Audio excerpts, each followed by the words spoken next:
with this now exposed, I'm just going to cover it up because we're going to clean it later. But I just don't want the mess going all over me while I'm working. So we'll just zip that up.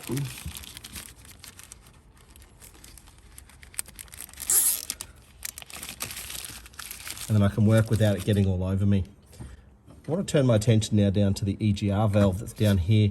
This pipe has a little bit of movement. Don't over push it, but you can just kind of move it out of the way a little bit here. First thing I want to do is remove this plug. So just to remove this plug, there is the clip here that just needs to be pressed.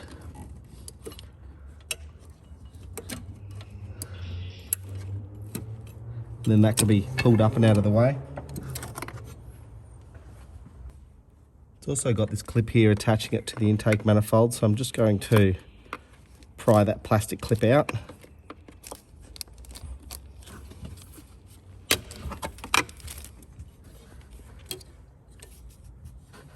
Now I can just move that up and out of the way. Now it's difficult for me to get you a good view, but on this EGR valve, there's this motor here that we want to take out of the way so we can access the bolts for this intake manifold. It technically is possible to get that bolt, and I've seen a few people do it, leaving this in place. It's up to you whether you want to try and leave it or you want to remove it. I'm going to remove it. I've tried a couple of different tools to remove this motor. One of the best ones I found is this long Torx bit. I did try this one, but I found that the shaft here is a little bit too wide to get in comfortably. So this one being a bit narrower is a lot easier to get onto the bolts. And then I found with a flexible ratchet, it's quite easy just to loosen them all. And then I can just run all 4 of these out. The 2 at the back are going to test your patience a little bit more, but you can get them. Once you've done that initial cracking of the bolt, they run out fairly easily.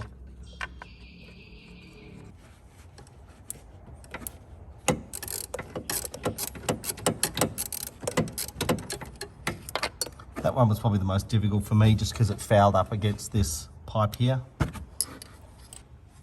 Now I've loosened all 4 bolts. I should be able to pull the EGR motor out. And the bolts are still just sitting in place. Now I want to remove the bolts that secure the intake manifold to the head. I've still got a few fuel lines and things. I don't want to disconnect them just yet because then it will just drip diesel everywhere. I don't like working with that. I'm going to undo the bolts underneath first because they're a little bit more difficult to get to. Now you can see the ones in on the top. I don't know if the camera's going to pick that up. Now the ones underneath are sort of running a little bit of a diagonal. So there's one under here and under here. You'll see on the intake manifold that there's sort of a bit of a hollow whereby you can fit a tool down in there. Now I'm using a long 10mm socket with a extension.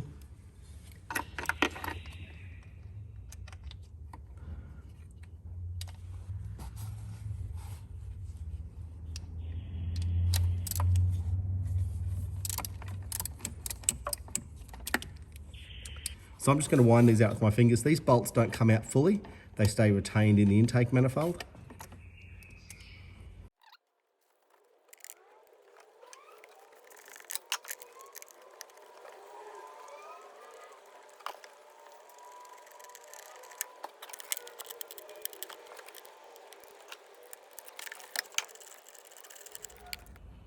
Now I'm up to the one that's right on the end here. This is the one that would have been a problem with the EGR motor still in place.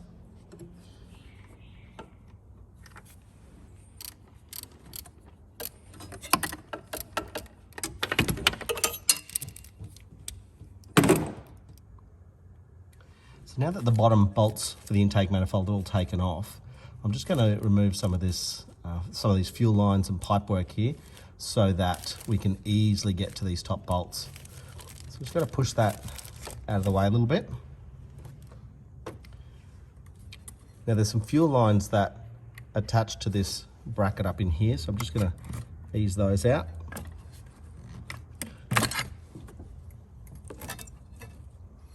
And these ones here, they loop around this clip here. You can open the clip up and pop these lines out of the way.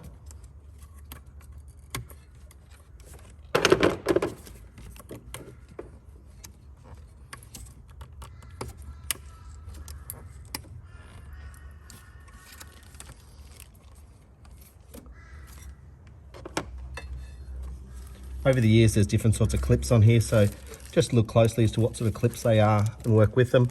Try not to break them.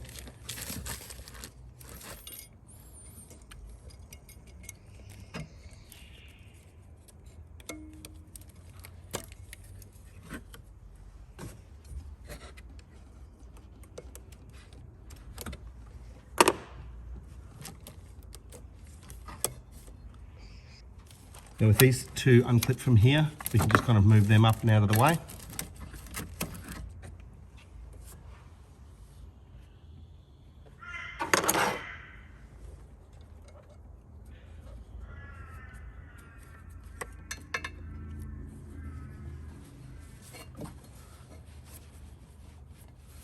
Move that one out of the way. That one's dripping a bit of diesel, so I've just wrapped it in a cloth. Now there are a few of these clips. Make sure that you keep these and that you put them back. I'm just going to pull them off for now so I don't lose them. I'm just thinking I'd like to remove this return line as well. Now it's underneath this sound insulating foam. I just need to pop these little brackets off. Now these are plastic, they're not done up very tight at all.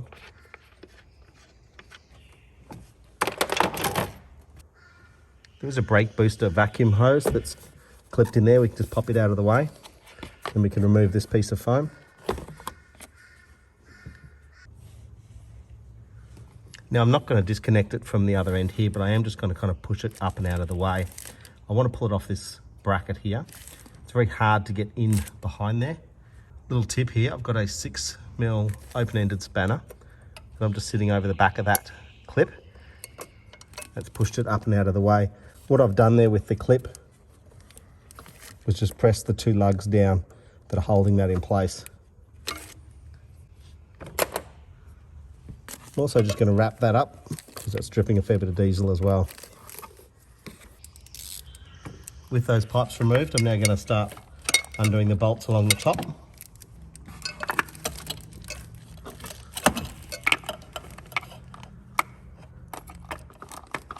So again, these wind out fairly easily once you've just taken the tension off them. And like underneath, these ones are held in place. So you just need to make sure you wind them out fully. And lucky last.